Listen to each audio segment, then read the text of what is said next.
Hi everybody and welcome to another Kalicube Tuesdays. I'm Jason Barnard, the brand SERP guy from Kalicube. I'm here with Kendra Corman. Welcome, Kendra. Hi, thanks so much for having me. Brilliant. We're going to be talking about how to create a buyer persona for social media. I'm super interested because this is something we don't do well at Kalicube, and we're about to start doing much better because Kendra's going to share with us exactly what we need to do, why we need to do it, and what the super duper results are for our business, our bottom line. A quick hello and we're good to go. Welcome to the show, Kendra Corman. That's so nice. I love the singing that you do in every episode.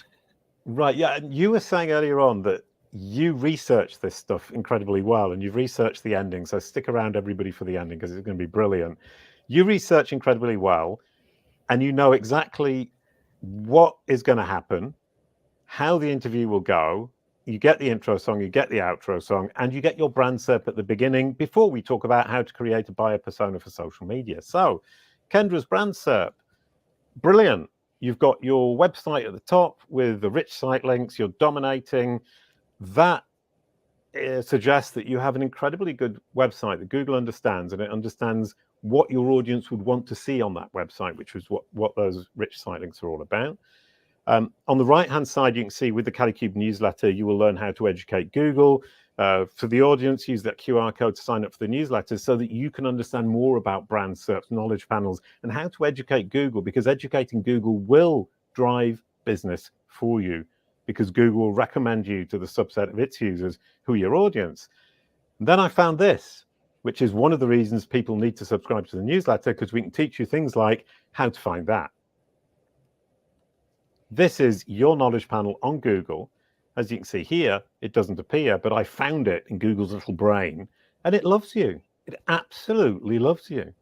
How does that That's feel? awesome. That's awesome. I was all Cool, nervous. isn't it? I was like, I know the website's going to come up, but I'm like, does Google like me? But that's cool. Right. And here we can see, for the people listening to audio, we can see an incredibly powerful, colorful, image-filled, factual knowledge panel that explains exactly who Kendra is and what Google thinks about her. And what Google thinks about her is incredibly positive. She's an authority and she looks like an authority. She's being presented as an authority. I imagine, Kendra, because you are an authority. I like to think I am. Yes. Google I'm glad agrees. Google agrees. Well, I mean, I think that's the point, is we know we're an authority. And in our minds, it's obvious to the rest of the world. If Google doesn't show a knowledge panel, it means that Google can't see that the rest of the world thinks you're an authority, which either means it simply doesn't understand because you haven't explained it very well, or that your audience don't agree with you. And in your case, your audience agree that you're an authority and Google agrees with your audience that you're an authority, if that makes sense. Yay. It all sounds good. Brilliant, wonderful. How to create a buyer persona for social media. Number one, we never created a buyer persona, which meant that our social media strategy was very much hit and miss, throw everything at the wall, spaghetti, let's say, and hope it sticks. Wrong, I bet. So, yes and no. Because I'm going to say, you probably have a persona, correct? Or a target. You know who you're talking to on a regular basis, right? Well, I think part of the problem is we think we're talking to everybody. So that's probably the first mistake, is we say we don't have a persona because we're great for everybody. That's a huge mistake. Yes, that is definitely a huge mistake, because Jolly good. I found the huge mistake. Let's start from the huge mistake. Nobody appeals to everybody. Okay. I mean, Coca-Cola, Amazon, you name it. It sounds like they appeal to everybody. Even they don't appeal to everybody. Okay. So we have to get over that. And I think that there's a big fear, and that's what it seems to be for most of my clients and sometimes me, when we're trying to create a persona, when we're trying to create our niche and identify who we want to appeal to and who we want to talk to. We try to boil everything down to the point where it's a little bit bland, and then it doesn't appeal to anybody. And that's the scary piece. And it's because we're afraid of losing business. Yeah, no, 100% sorry. That made me think, I mean, you said bland. My thought was unintentional and vague.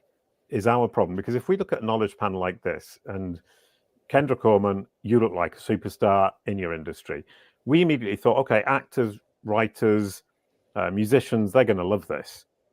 And then we thought CEOs and founders are going to love it. And all of those are different personas, although 3 of them are probably in entertainment, we could say entertainment literature, and CEOs and founders would be totally different. And so we were trying to hit all of them at the same time with exactly the same communication, and that simply doesn't work. No, again, people who are different and a little bit weird and interesting, weird in a good way, right? That's who stands out. If you are just appealing to everybody and just saying things, you're not going to be able to differentiate yourself. Now, one thing I do want to talk about is how you're referring to personas. When you're referring to personas, you can have multiple personas. You can have the CEOs and the artists and the musicians. The thing is that they have the same problem, right? They want to be identified and liked by Google, right? So they're worried that they're not getting enough exposure on Google, or they're concerned about how they appear on Google. They have a similar issue, right? And so if you address the issue, then you can go ahead and create content that is not generic and bland, if that makes sense. Yeah. Okay. So let's say I've got 3 different personas. We've got the entertainment industry persona, music and film. We've got the author academic persona, and we've got the CEO and founder persona. Do I need to create 3 different personas and create different social media content for each of them? So I would say, yes, you're creating different social media content, but you also want to think about where they're at on social media. The CEOs are probably on LinkedIn, right? The musicians and artists, maybe Instagram, maybe Sounds TikTok, right? When it comes to the academics and the authors, it's probably a mix of Facebook and LinkedIn.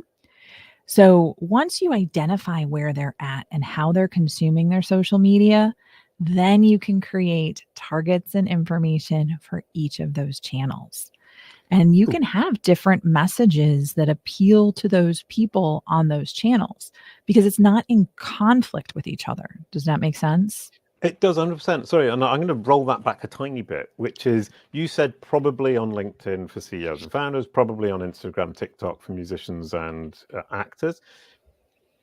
Because we've got a database, Kalicube Pro, with 1 billion data points, it's designed to tell us not, I imagine that they're on Instagram. It's we know that they're on because we have the data to prove it. So in fact, now I've just realized we can pull our own persona template, as it were, and say, we need to focus this message for CEOs and founders on LinkedIn and potentially Twitter and YouTube, definitely. And we need to focus the musician film actor one on Instagram and TikTok. I don't know what the answer would be. Is that the starting point for creating the buyer persona? Yes, because once you start understanding who they are, where they are, and what kind of content they like to consume and how they're consuming, because you consume content very differently on TikTok than you do Facebook, YouTube, LinkedIn. Right. Okay. So who they are, where they hang out, what kind of content they're going to consume. Let's go for CEO and founders because that's our focus now. We've decided that CEOs and founders of companies with revenues between $2 million and $20 million a year are our absolute perfect client. We can serve them in an incredibly valuable way that they will appreciate, and they will get value from our services much more than the other personas we were potentially creating. So who they are, we've identified. Do I need to know more about who they are than that? Yes, you need to understand what their problem is. So, and you probably do understand this, right? What's keeping them up at night? What is their priority? What is their issue? So if we rewind back to the pandemic, because there's that like before pandemic and then during and then after, right? Yep. So during the pandemic, a lot of CEOs of manufacturing companies were dealing with shortages. They couldn't get product, things like that. Whether or not they were found on Google didn't matter to them, right? All they cared about was, how am I going to keep my plant running tomorrow? Or is my plant going to be running tomorrow? And so you have to figure out where you're falling in that matrix and what's keeping them up at night. So if it's being found, if it's getting new customers, that's an amazing way for you to work in your messaging, right? And for a lot of people right now, that's it, right? They want to fill their pipeline. They want to go from 2 million to the 20 million, 20 million to 100 million, wherever it happens to take them. Yeah. And that growth is really important for them. And Google can, and the way that they're represented and found on Google can really help them get there. And I think that that's your solution, but that's not necessarily what they're looking for per se. Mm-hmm. They're looking for whatever this problem is. They want it fixed. Right. So the persona, the first thing to look at is, once we've identified who we're actually talking about, which has taken us several years, is what's keeping them awake at night, and then presumably how I address that problem. Yeah, you want to offer them ways to solve the problem. You want them to be, I love it when I'm driving down the road and I see a billboard and it's like, oh my gosh, that's totally for me. Or if you're going through a magazine or a newspaper and you see an ad and you're like, that is exactly who I am, or what I'm looking for. That is exactly what you want to do when you're serving up content for them. And the analogy of the magazine, sorry to interrupt, but the analogy of the magazine really makes sense to me, in that I hadn't thought of it this way before. I would change the message and the format of the advertisement or the article I put in a magazine depending on who is reading it. With billboard is obviously more difficult to do that, but social media is very much about that. And a lot of people just throw the same thing at all the platforms. But it's like multiple different magazines. It is. It is. Every single platform is a different magazine. And while you can do a lot of cross-posting at times, they are still very different. The resolutions of the imagery and the videos that you need to post are different. Everything is just slightly different in the way you need to deliver it. Like, for instance, I was actually just talking to someone who spends a lot of time on TikTok, and they said, oh my gosh, they had the horizontal video on TikTok.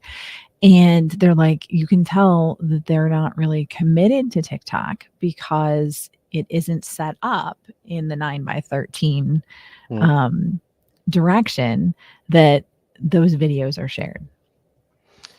Right.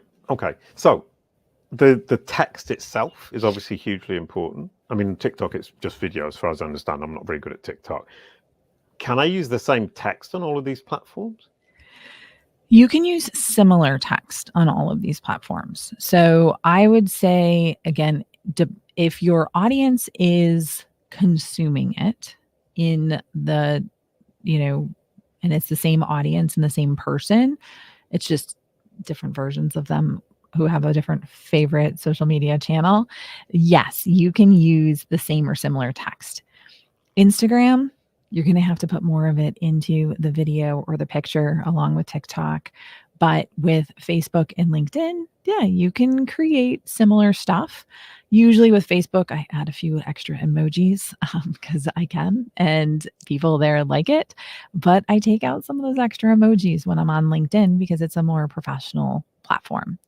But people are on Facebook and LinkedIn consuming content in similar ways for business purposes.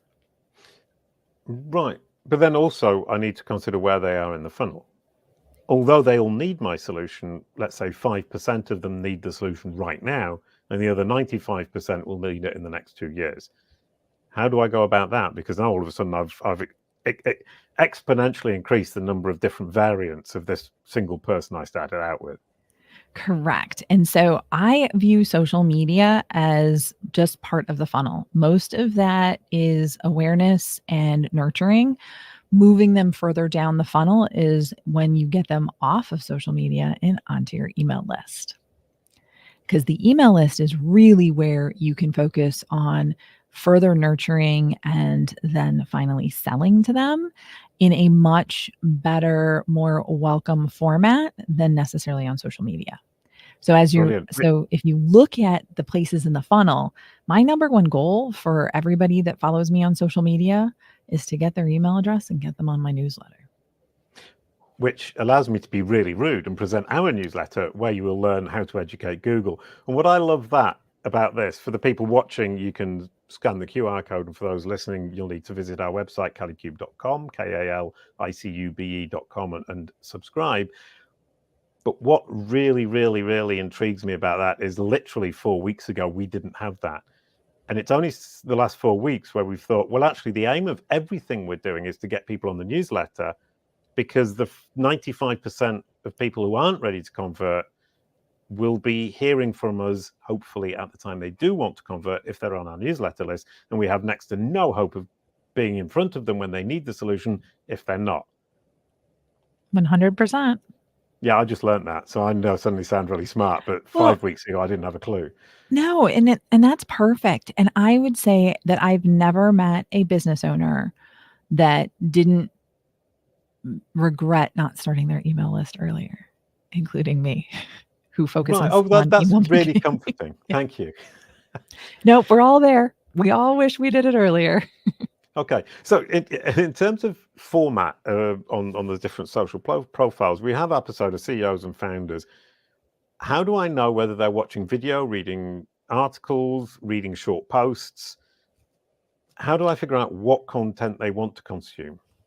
So a couple different ways. My favorite is ask them. Find somebody that really represents who it is that you're targeting and ask them, hey, how much time are you spending on social media? Well, what platform are you spending time on?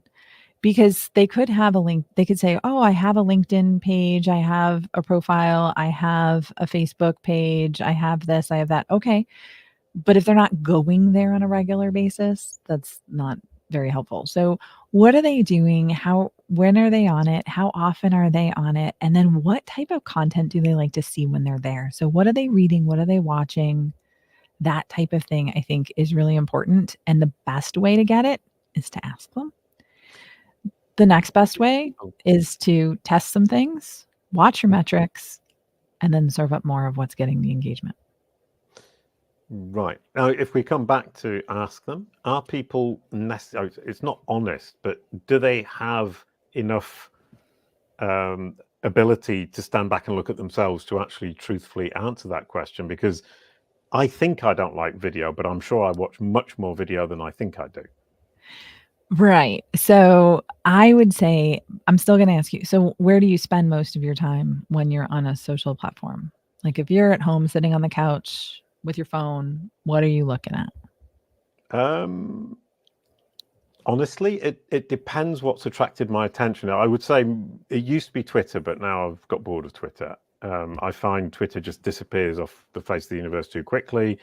It's too ephemeral. Facebook is something I don't like, but I go to because there's several people who like to communicate with me on Facebook and I want to keep up.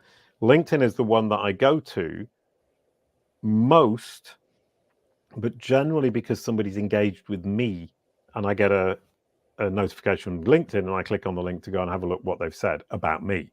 And then I start to engage with LinkedIn. So what that tells me is that LinkedIn is your preferred platform and that you need to be engaging with the people that are in your target, because that's probably what's going to get them to click and look at what you have to say. So acknowledge something that they've done, tag them in a post. It really helps to expose what you do and how you go about it to a larger audience.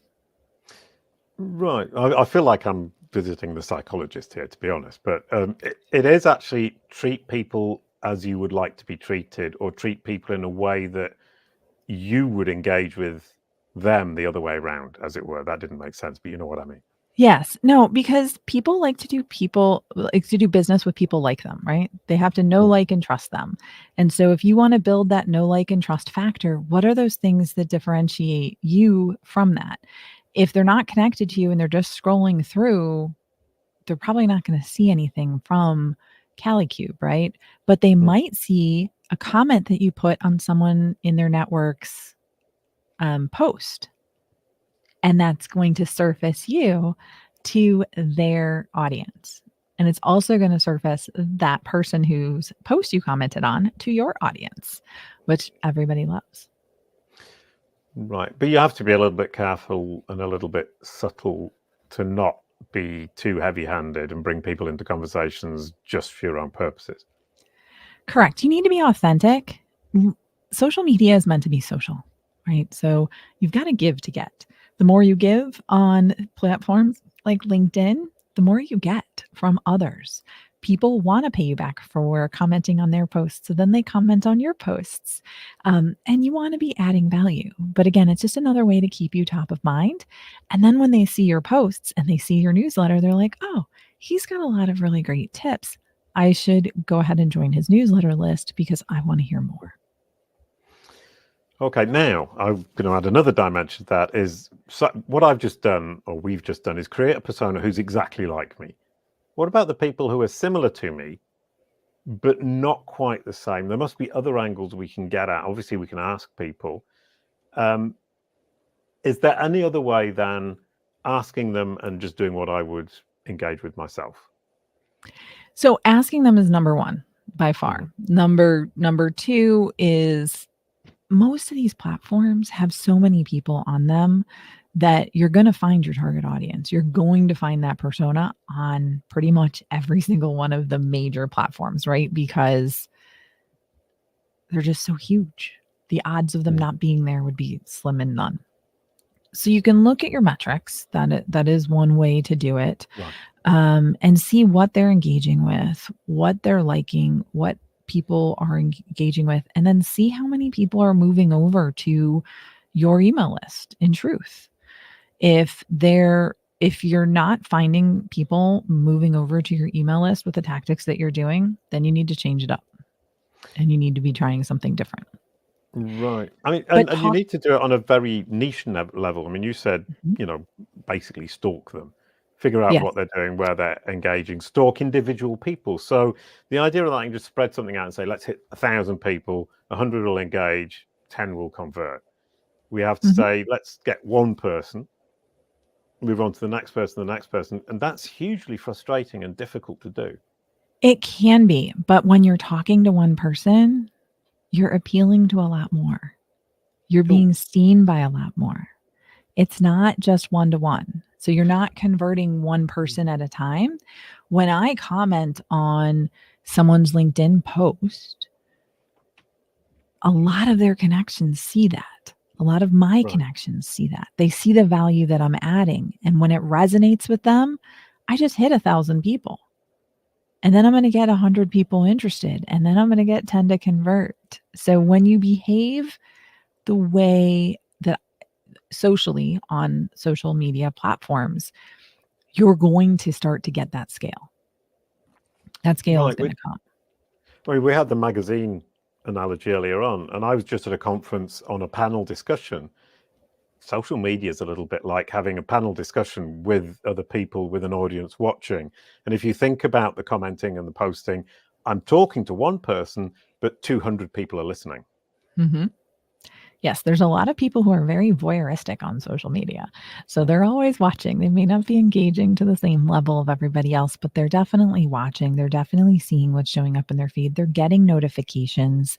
So you are reaching a lot more people than you think with relationship building and engagement. I think kind of part of the thing, for me at least, is I see on LinkedIn you've got 400 views and 3 people liking and 2 people commenting, let's say. My immediate reaction is LinkedIn is millions and millions and millions of people. 400 and something views is rubbish. And I get the kind of idea that I'm not performing because it should be 100,000, because that's what everybody shows off about, is their success with their super post that got 100,000 views. Sorry. Now, in a friend of mine who's in PR, she always talks about defining viral. And viral for you might not be 100,000 or 1 million or 100 million views, right? Viral for you might be 400. Because if those 400 people are all your target audience, that's way better than 1 million, of which 20 are your target audience, right? And the people that you're trying to reach. You want to define what success looks like for you when it comes to social media. When I'm looking at social media, I'm looking at how many people joined my list off of something that I posted on social media. That is my success metric. That is the only metric that I really care about when it comes to social media. I don't care how many likes and shares and views and followers I have on my YouTube channel. Are they joining my email list? And if they are, then it's working. Do you systematically put the email list link in the comments? So usually I will link to something that will have some sort of freebie or something for them to sign up for. And then that gets them on my list. Right. Now that brings me to a point. Literally, we had a conversation last week where we realized that we had 2 white papers ready to be published that had been sitting in somebody's drawer for the last 6 months. And I suddenly looked at the page and I thought, I want to link to these and I can't. And I know they've been finished, but they're not here. And that is kind of the communication between the team. And I remember that when we had nothing to link to for those free downloads, the freebie downloads, it seemed like the huge effort to actually get them. And that was a problem for us initially, is what do we create first to get people something to link to? And now we've got 8 freebies. So we've got one for pretty much every persona. Would you say make a freebie for each persona? Yes, at least one. Oh, brilliant. Oh, at least one. Oh dear, more than one. That's scary. Well, they want different things, right? Some want a white paper, and that's going to be a bigger corporate purchase. Some want a quick little checklist. That's a 1-page checklist. Some people want, 5 steps to accomplishing whatever it happens to be, and it's a 5-page document. It just depends on, again, your audience, who they are, what problem they want to solve, and then how you can work yourself in there. Well, I suppose the mistake we've made then is that CEOs and founders of companies with revenues of $2 to $20 million a year tend not to have very much time, and our PDF downloads are 70 pages long. Because my approach was to say, let's give a lot of information, let's give a lot for free. But actually what I've done is overloaded them with information that they probably don't have time to consume. So one of the mistakes that I made is I did a webinar to sell a course that I have. And when I was doing the webinar, a copywriter told me, she says, "Hey, that was great. The reason I'm not signing up for your course is because you gave me so much great information. I have to get through it first." But doesn't that just push her further back in time? But that it's still somebody who will come back and convert once they've got through the material. Ideally, if they get through the material. Right? Ooh, that's a good point. So I didn't make it simple enough. I didn't give them clear enough direction that they were ready to take that next step. And that's what you always have to be thinking about, is what is the step that I want them to take after doing this?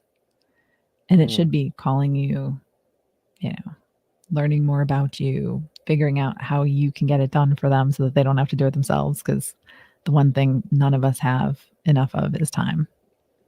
Right. Yeah. And the fact that what we're offering is save you the time, save you the frustration of doing it yourself, and give you peace of mind so you can sleep at night. And when you're with your family, you can actually focus on your family and not have this back of mind all the time, because we're taking that weight off your shoulders.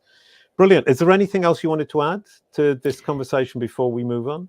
I think the only other thing that I would add is if you get really stuck and you really hate picking up the phone. And I talk about that because my niece, a couple of years ago, she was working on an economics paper, and I'm like, let's call the local running shop since it's on sneakers, and let's talk to the guy to find out who your competition really is. You would have thought that I was pulling her nails out of her nail bed with pliers, because she was not going to call him, like adamant, not going to pick up the phone. So if you're not in a place where you're comfortable, where you have the time to do it, go ahead and start putting as much information as you have into an AI system, and then ask AI a little bit more about the behaviors, or to do some of that research for you.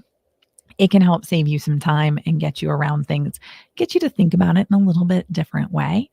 I always encourage people to leverage AI for some idea generating. You have to understand your audience to a certain extent. But once you get there, you can actually ask it some additional questions, and it will give you some insights and information that you might not have thought about. Which is absolutely delightfully brilliant. And now I realize that what we could do is use Calibot, which is our trained version of ChatGPT. What is the persona for the CEOs and founders 2 to 20 million? For Facebook, what would it be for LinkedIn? And see actually if it comes up with differences, because it's certainly something I wouldn't know. But there might be differences, at which point we could potentially do that incredibly granular thing of talking to them differently on different platforms. But that is just an idea that came to the top of my head. It might not work. I've got no idea. Thank you so much, Kendra. That was absolutely brilliant and really insightful. We have the last question, as always. How does properly defining a buyer persona for social media help companies with branded search? 1 minute, off you go. All right. So when you are targeting somebody and targeting a persona on social media, that leads to more awareness, that leads to more engagement, which leads to more branded search. And ultimately, anything that gets your name typed into Google is the answer and solution.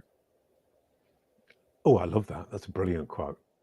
I might borrow it or steal it, depending on which way you look at it. That's fine. I borrow yours all the time. When you were on my podcast, you said that it's Google's customers that you're giving information to. So if you look at them as Google's customers and not your customers when you're dealing with search, it makes everything a lot easier.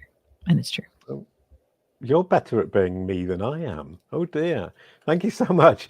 Thank you everyone for watching. That was brilliant. That was hugely useful. And I love this last little clip with this question. But now I'm going to introduce next week, which is Suzanne Tullian, who's going to be talking about stop marketing for now, start branding. I think that's brilliant advice. We need to start branding today. Brand is the future. And we can perhaps pause marketing for a few months, maybe a year, to get branding. And could you possibly pass the baton, Kendra, to Suzanne? I can. And since Suzanne is a wine and charcuterie enthusiast, I brought a prop to pass the baton to her. That's brilliant. Thank you so much. You get the outro song. A quick goodbye to end the show. Thank you, Kendra. It was a lot of fun. Thanks so much for having me. Wonderful. Brilliant. Thank you. Kalicube. It's all about your brand SERP.